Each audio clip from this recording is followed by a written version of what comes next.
I coach high school girls now.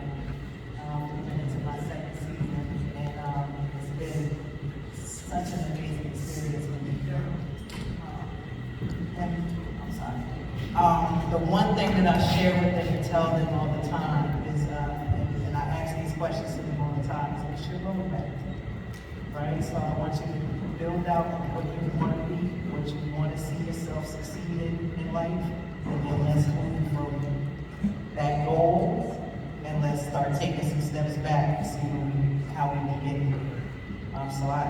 We have goal setting sessions, we have what are your disciplines, what things you doing to achieve those goals. So what I would say is, what's your roadmap, right? What do you want to do? What do you want to be in life? And then take steps, take that, and then what are the steps that you can do? And I mean the most incremental steps that you can take to get to that ultimate goal, right? Because you got to be able to break it down. So like for me, I wanted to be the first girl to play in the NBA. That was my goal, right? Dad was an accomplished basketball player, and he never pushed me to play. He just said, what do you want to do? How can you get there?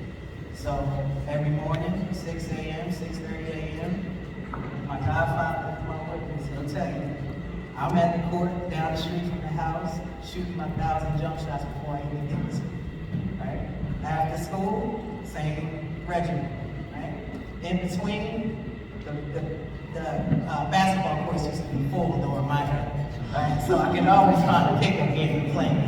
But any time that I could get to the court and do that, but I had to make sure I got my 1,000 jump shots in the morning and my 1,000 jump shots in the evening. Every day, it was like consistent, right?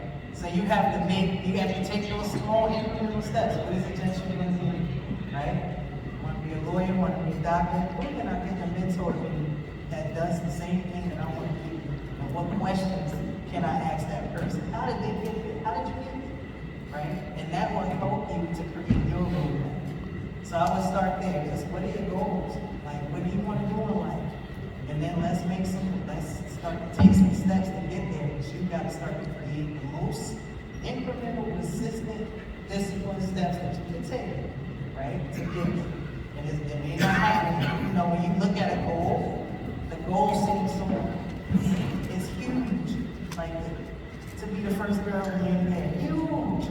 Like I didn't know whether I could get there, but my dad said, like, you know, how did you do that? It made me think about what I needed to do to get there, right? So those little steps are so important. And it may not, you're gonna get consistent over time, right? It may not happen all of the time. I'm sure everybody here tonight has not been consistent every day. But you have to have that, you gotta have it in your mind as to what those disciplines are, and just work to create those opportunities for yourself every day. And I'm telling you, if you may not become that, but boy oh boy, you're gonna get close. You're gonna be better off now, or better off when you get